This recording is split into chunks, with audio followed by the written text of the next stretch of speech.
so many questions.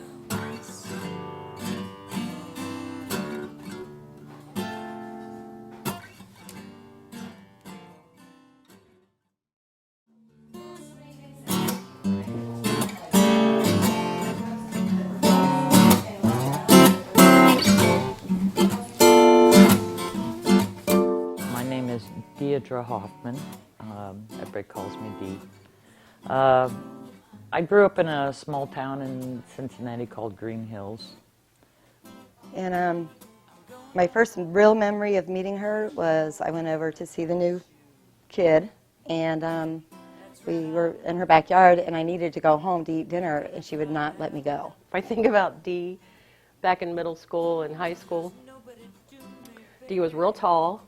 She had long blonde hair, and she would just lumber down the halls, you know, between classes. And she just always had a smile on her face. She was real easygoing, really laid back. My life was a little crazy. I was always one of those kind of people that never quite fit into the round peg. I was either octagon or some other shape. I was always a little bit different. Anyways, I ended up moving to Indiana, and at a point in my life, I had hit rock bottom, and ended up going into a facility for a while, and went out one hot summer day. The animal shelter where I had moved to was hiring. And I thought, what the heck? So I put in my application for like working part-time, just cleaning kennels. And before you know it, I ended up staying 22 and a half years. Dee, right away, took to all of this. And, you know, of course, you know, the story is that, you know, they needed someone to do animal control. They needed somebody to go out in the county, in the city. When she and I lived together, she did both by herself, 24/7. And it was the best thing in my life for me.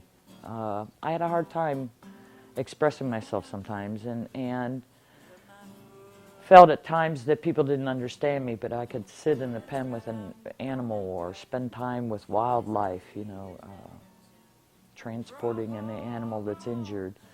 And animals were something I could talk to. They didn't ever judge me. And that kind of turned into a career of my life.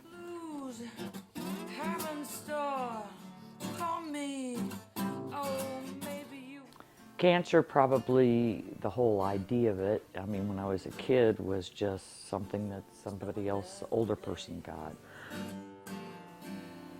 So I ended up going to the hospital with her, going through the whole thing with her, and the chemo and all that, and she's my hero.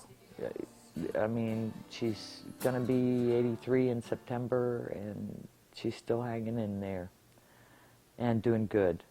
But it wasn't a year after that I started down a road with cancer. I had it all around me. I didn't figure, I thought my purpose was to be with people who had cancer and help them, and I had no idea that I would be hit by it too. With some semblance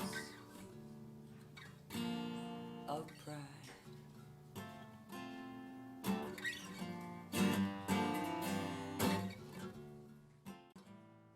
I had some discussions with Dee, and, you know, I talked to her, said, are you going to be able to be reconstructed? And she said no.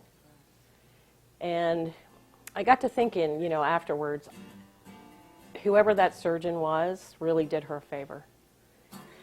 Because the thing you don't want is a bad reconstruction. No reconstruction is better than a bad reconstruction. So she had her surgery, and a couple months later, she started sending me pictures of this tattoo lady who covers scars with tattoos. And they are absolutely beautiful. Just beautiful. And I thought for Dee, that, you know what, that is so Dee. For her to have her scars covered with a tattoo, a beautiful tattoo, can really do a lot for her.